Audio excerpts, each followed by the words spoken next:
where just because this person is a family member, they can do what they did 10 years ago or whatever it is, and you should still accept that person in your life. Yeah. You know what I mean? So I just think like they should be blasted, like front page observer type of thing. So, breaking the generational curse of that is one, acknowledging these pedophiles, because that's what they are.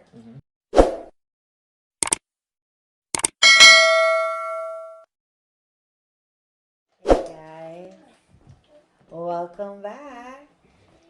Today we have a special guest, my cousin, Georgina. Yay! Anyways, thank you guys for checking in again. Today we're gonna do a video on breaking generational curses. We got our notepad. Breaking generational curses. Y'all have anything to say before we start? First of all, I would just like to say this is not to be taken as offense to people. This is simply, and if you do take offense to it, you need to, It's meant for growth. It's meant for growth. It's meant for growth as a whole. Whether if it's something that offends you, then maybe you need to look within and look to grow. And also, not everything is about you. Yes. Who would that cat fit? Let them wear it. Anyways, kick it off. So, first of all, how about we do a little quick definition of generational curse? I mean, everyone should know, but what are we speaking about when we say generational curse? So these are lingering problems we don't want to pass down to our kids, coming from our parents, grandparents, whatever. We don't want to pass it down to our kids, so we stop it with us. So I think that the term that we're really looking for is someone older taking advantage of a child, whether it be a parent, an aunt or an uncle, a cousin, a family friend, anyone who is that child trusted or had any type of bond with, that bond and that trust was then broken through taking advantage. Yeah. It's something that we have to stop, right? And what I find out a lot is like, once these culprits are caught, people try to cover it up to protect the family's name. Family members try to cover it up. Yes. They try to cover that up, and then years of trauma went by, and then people are like, oh, forgive and move on. Like, yes, we understand that whole thing, but we're not talking about the Old Testament right now, where just because this person is a family member, they can do what they did 10 years ago or whatever it is, and you should still accept that person in your life. Yeah. You know what I mean? So I just think like they should be blasted, like front page observer type of thing. So, breaking the generational curse of that is one, acknowledging these pedophiles, because that's what they are. And I think starting off is having those open, respectful conversations with your children about boundaries, about the fact that they are able to say no, the fact that they are able to communicate if they feel uncomfortable. That's true. And the fact that, no matter what your child says to you're going to believe them. Yeah. At a very young age, telling your child, oh, you're a liar, and saying these things to your child is going to make it very difficult. If someone is taking advantage of your child and they tell you, like, oh, no one's going to believe you, they're going to already believe that person because of the fact that you may have said that they were a liar, that you have to let your child know and reassure them that if they ever need anything, or if they ever want to talk to you about anything, and that you'll always believe them and that you trust them and speak positive, which you're going to touch base on about their character. I think that's a number one step to protecting your child in that way. And I think that, next, when you have someone who's a victim and you quiet them, and then that person who's then victimized them is just kind of wandering. Yeah, left. Number one, you're putting another child at risk because someone who offends once will probably offend again. Secondly, you are almost putting that blame on the victim and putting that shame on the victim, because I know usually parents are going to say, oh, you don't want people to find out, that's going to be so embarrassing. You know what I mean? When you try and quiet it down. Or you came on to the person. Right? You're going to, you don't want to place blame on your child. You don't want to place shame on the victim, because that victim did not do anything wrong. They should not feel ashamed of anything. And the person who should feel ashamed of what they did is a person who took advantage of that child and that victim, and they're the ones who should get that consequence. It also teaches a lesson to other children who may that later know, or to that same child, that there are consequences to certain actions, right? If you do certain things, yes, you may still love that person, but there are consequences to the things that you do. So I think that whole step and the follow through of starting from educating your child, and 2, allowing your child to have that voice, 3, making sure that the shame is never put on them but put on the culprit, and 4, ensuring that that person is getting the consequence to what they earned off of their. I agree. I like the point where you said kids being able to say no. Yeah. Right? Back when growing up, they'd be like, oh, you don't tell an adult no. But for a fact, you gotta have boundaries that's not gonna be crossed. Yeah. And if it is, then you're gonna come and tell mommy, daddy, or whosoever, because until we start to like put these people up front, it will never stop. And the only way we can break this shit is not try to save family name. And I just incorrectly called them pedophiles, and that's not true, because it could literally be an older cousin, an older brother, older sister. Like that. It's not like these things are not just older males that are preying on younger families. It could literally be just 2 years older or 1 year older, and all these things you have to be super, super, super aware of. Teach your children from a young age. Hey, these are your hot spots. Don't let anybody touch you in your hot spots. And if anybody touches you there, come and tell me. It's just, one, it boosts your child's confidence, because you're telling them that no matter what you tell me, I'm going to trust you and I'm going to believe you. So it's like, these things just come about like that. It's just like with, we taught MJ the saying, don't touch my body. This is my body. I'm going to tell my parents right now. Yeah. If MJ comes to me and tell me anybody touch him, or my daughter, whatever, I'll ask questions later. I'm believing on the spot. Yeah. That's what I'm saying, is how we taught our kids, how we're open to like, come and tell me what's going on. You see what I'm saying? Yeah. I'm not protecting no face, bro. I'll blast this person anywhere. On top of beating, you know what I mean? Yeah. Let's not. I know he was playing with a little boy one time, and the little boy like slapped his butt. Yeah. Boys playing. He turned around and he's like, "Don't do that. Don't touch my butt." I'm like, kudos, my son. Like, you're acknowledging it. Like, don't touch my body. We can play, but just if something makes you feel uncomfortable, these are things, again, you're training your kids on what to do. We're breaking these generational curses. We were taught, even if you do feel confident or comfortable enough to go tell your parents, it was like, shh, come. Yeah, He didn't mean it like that. He didn't mean that. Or, oh gosh, he must be a sick man or sick woman, but they're not acknowledging it, and they're not warning other little kids. Okay, what's the song called? Dirty Man by Remain Virgo. Yeah, like, you have to acknowledge this. When you see these people walking down the street, I'm not saying go and call him a dirty man, but like, you see him walking with a child, come here. Like, generational curses is just not just protecting just our kids and our family, but if you like looking out for other, go back into that whole raising a community, a village of raising the child. Like, protect kids. Like, that's what it is. Protect these little kids. And how they feel is how they feel. Don't tell these kids he didn't mean it like that. No. Like, if someone touch you and you're uncomfortable, that's how you feel. Yeah, and I think that, you see what I'm saying? Something that's going to be a constant along this is, in regards to emotions, children are learning about their emotions, and what they learn is what they're going to bring up into their adults. And I think teaching children to trust their gut and trust their feelings and how they feel about certain things is very important. Your body knows. You know when you feel uncomfortable. You know when something doesn't feel right. You know when you don't like something, and trusting that. And if you tell a child who's telling you that this feels uncomfortable, they don't like it, that, oh, no, he probably didn't, and you're like essentially taking their feelings and making it, showing them that it has no value. When they get older, that's something that's going to repeat in their life over and over again. They're not going to trust that feeling. They're going to always second guess the way that they feel. Okay, this doesn't feel right, but maybe I'm just, you know what I mean? Mm-hmm. When it shouldn't be, oh, it doesn't feel right, but maybe it should just be, this doesn't feel right and I don't like it, and that's the end of that story. Yeah. You know And what I that's mean? also a big thing too, because most times when we talk about molestation, you actually talk about the physical act.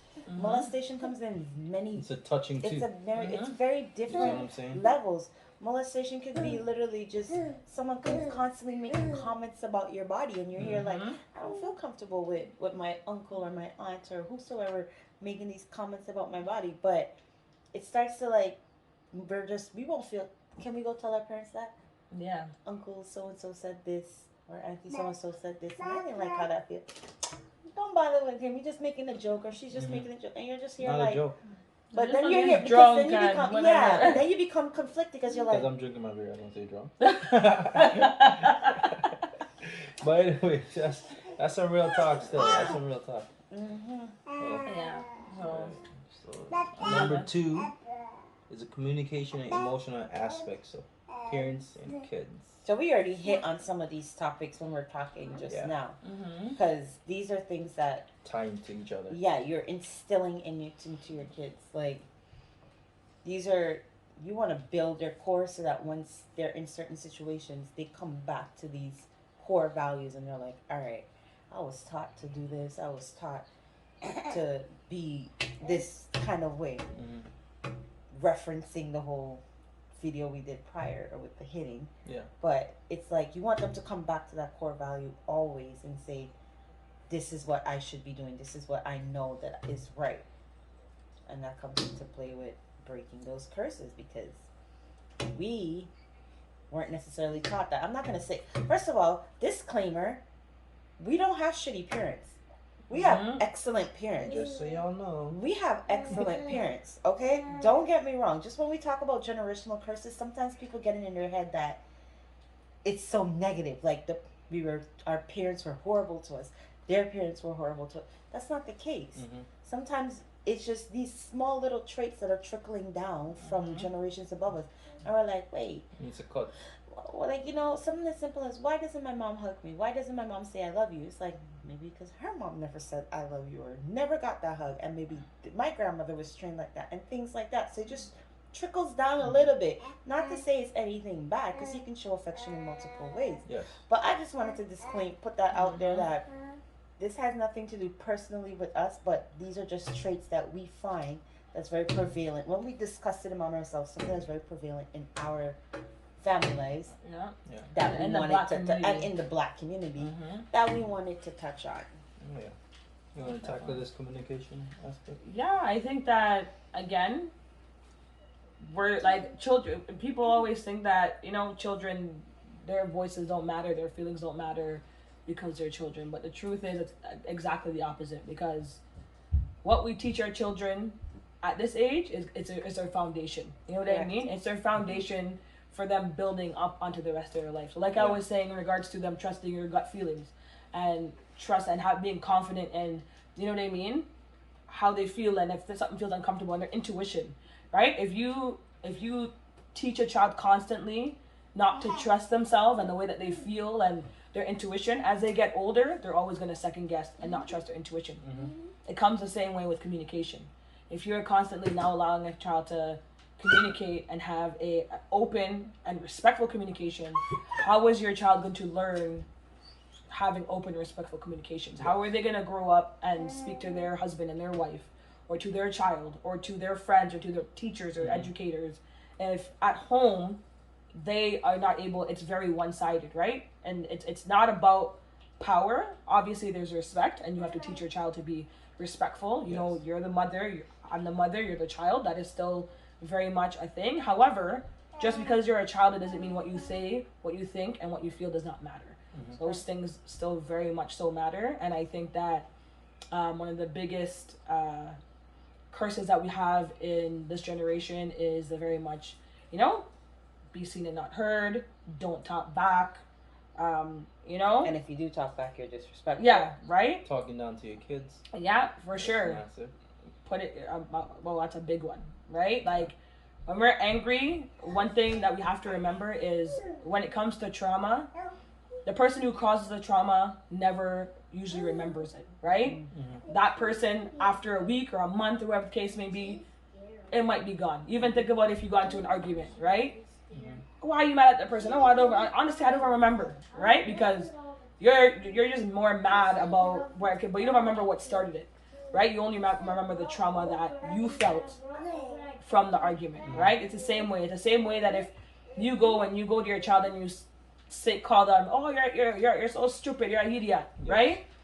You 5 years down the line are not going to remember that one day after your child came home from school and came home with a D that you said he's stupid and he's an idiot. But 5 years down that line, that child that you called stupid and an idiot is going to remember those same words that you used to describe them, right? Because it hurt them and it scarred them and they've carried it with them for those 5 years, right? So that's the issue with these words. Like, trauma lingers. Yeah, most definitely. Because the thing, like, I really love how, like, our generation, like, drastically changed. You're consciously Parenting making skills. that, making that decision to be better parents. Like, let your kids be open. Let them ask that question, why? Like, as you mentioned earlier, you were talking about, like, the openness of, like, say if they're watching a movie, right? And they're halfway in the movie, and then you're just going to say, go to your bed. Now, why are they going to their bed? Yeah. You see what I'm saying? Tell them, like, give a warning, or if it's too late, hey, baby, 5 minutes from now, it's bedtime. You see what I'm saying? And we'll finish the movie tomorrow, or something. Now, if they ask why, you tell them why. Like, Either always, school, you should always try to put saying? yourself in their position, Yeah. their shoes. Like, I know sometimes you do it, and it's like, it's not a big deal, but sometimes you do it, and I'm just like, bro, you need to tell him why you're doing this. Like, Yeah. I'm guilty of it too. Sometimes I'll be like, because I said so. But you see, What does that mean? you see, the great thing is we check We're each able other to check each other every single time. Yeah. Like 1-2 times it's gonna slip through the cracks. You see what I'm saying? But then Shiniko will be like, yo, Mikado, off the scene, not in front of the kid. Yeah. You know, Mikado, check yourself. Or I'm saying, Shanika, check yourself. Yeah. You see what I'm saying? A majority Like, of the times it's go apologize because, you know, I know I had a conversation with you last week where I was like, I'm having a very awful day. Like, I just felt off. Yeah. And I was kind of sort of taking it on, and everything was like, talk to me. Like, you know, I was kind of snapping. I was just like, just go do whatever. Just go watch TV. Go do this. You're hungry? Just go in the fridge. And I was kind of snapping. I was like, I said, you know, I'm having an off day. Like, and he's like, apologize to him. So I went to him and I said, are you okay? And he said, yeah. And I was like, is mommy being mean to you? And he said, yeah. And it hurt. It hurt. I said, okay, I'm very sorry for being mean to you, but you need to listen. And he's like, I know. And then I kind of checked myself in that moment because I'm like, I'm apologizing and I'm saying, but if I'm apologizing, just apologize because of my actions. It's not a justifiable moment. It's not, he's not going to sit there and be like, oh, because I'm not listening, that's why I'm getting yelled at, or he's just going to say, I'm getting yelled at. Yeah. I'm apologizing for yelling at him. So these are the communication and things that the open communication you need to have with these kids to show them, one, to acknowledge when you're wrong. It shows that to them, I can do this too. I can do the same. Well, our parents are never wrong. I don't know about y'all. My mother There's no apologizing. My mother is never wrong. My mother's just like, girl, you shouldn't have did that. Like, you know what I mean? But you see, Georgina touched on, like, the person causing the trauma never knows it. Yeah. And not because these kids are, say for MJ, he's 4. He will still remember things from now. Yeah, because we still remember some of us remember things from when we were that young. He will still remember stuff. So like we have to like learn from now to treat them accordingly, so they grow up in the right way. Most definitely, as you said, no parent's perfect, and that big word of the but, because you know that you're less patient today because you're frustrated for whatever outside reason, right? Whether you didn't get enough sleep, whatever it may have been, right? For that reason, it's coming out on MJ. You go to apologize to him and you said yes, but it's because you're not listening. So now you're putting the blame for the way that you were behaving back onto him and saying, I'm sorry, but I was only doing it because you weren't listening. Opposing it to apologizing for the behavior and that's it, right? He's not listening.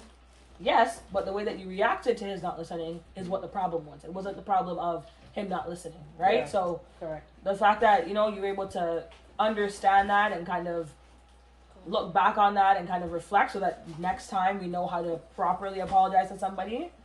I also want to touch on the fact of what I think Shamika was saying, put yourself in their shoes. Because a lot of parents don't do that. A lot of parents look at it as, they're doing all these things for their kids and like, what stresses do they have and whatever. They're lucky they don't do anything all day. You're the one who's going to work and I'm going to clean up after them and do this and do that. But even again, back to something simple like a show. Imagine you're in the middle of a show and someone just turns it off. You're in the middle of a soccer game. Yeah. You're playing in the middle, right? He's about to kick the ball right in the goal. Boom! TV shut off. Too far. Go there then. And you're gonna be like, what? You're gonna be like. And now imagine you can't make any facial expression. You can't say nothing back. You see what I'm saying? You can't. You have to be a robot. And inside, you're just boiling up inside because you're just thinking to myself, he was just about to make this shot, and out of nowhere, this person's come turn off the TV and tell me I have to go to bed, right? Like, imagine how that would make you feel, right? There's no type of alternate solution, no type of conversation, no type of compromise, right? If, like you said, if you're halfway through the movie, you may not be able to finish the movie because we're not going to sit here for another hour. You're already maybe, as parents it happens, we lose track of time, and now it's like, I'm behind on our routine for bed, and now, And guess what? When they start to cry now because they're upset. You want me to give you something to cry about? What are you crying for? You want me to give you something to cry? And it's just like, That's a toxic. we're like, Honestly, like as I said, it's a super toxic trait, right? You do something to the child, they cry. You're gonna ask them, "You want something for cry for?" How about you explain, because they have feelings. They're little persons. You see what I'm saying? Tell them like, this happened. This is why you're going to bed. Blah blah blah. You know what I mean? Don't just shut out their feelings. And this is how things develop into like anger issues. And a lot of us black people have anger issues. Yeah. Lacking skills of communication, not knowing how to properly express yourself. Stems from not being able to have the opportunity to express yourself at home. I feel like, as you said, we can go on forever. Please comment if you have any. You can definitely do a part 2, part 3. We do have some part 2 to go. Yes. We realize this is way too deep. Yes. But if you have any curse that you want to break, drop it in the comments. Let us know. So if y'all feel like we should talk about them, we can go ahead and do that. But stay tuned for the other part that's coming out. If you have any questions about how to break any generational curses, and we can try and answer that to the best of our ability as well. Drop comments. Hey, and if you haven't, subscribe, like, hit the notification bell, and share. Comment. You dig? Oh yeah, that's all right. That's Love a y'all. lot. That's a lot. Like, comment, share. Listen. Notification bell. We have a whole list coming out, man. Y'all just stay tuned. I'm trying to figure out. So let me ask you your opinion. We made a track list of all of our topics that. Yes, girl. We made a track list of all of our topics that we have coming out, and literally have it planned out. And I was thinking to just drop it. This is what our topic's going to be. This is when you can expect them to come out. One, it holds us accountable because that's all we need, accountability. It holds us accountable to drop these videos on time. But 2, it also gives you guys, the viewers, and anyone else that opportunity to say, shit, this sounds like a damn good topic that they're going to be talking about. Let me watch this. Because our goal is to drop these videos and then follow up with a live couple days after so that we can have that interaction.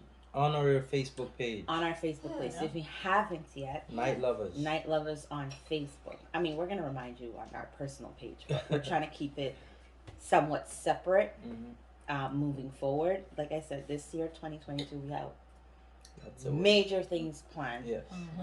But, let me know. What do you think? Do you think we should drop the track list so you can expect these things to come? Or do you think we should just kind of... I think it's very important. I think that'd be awesome. I think dropping it also, people can comment about maybe what exactly within that topic, what they want to hear about, what they want you to touch on that topic. I think that'd be awesome. That'd be great. We're gonna drop it. Look forward. Might just make a post. A mixtape. But thank you for speaking on this with us. We could go on forever, man. So just hit us up in the comments. Let us know what's going on. And it's your favorite couple, right? And cousin. Third wheeling. Peace.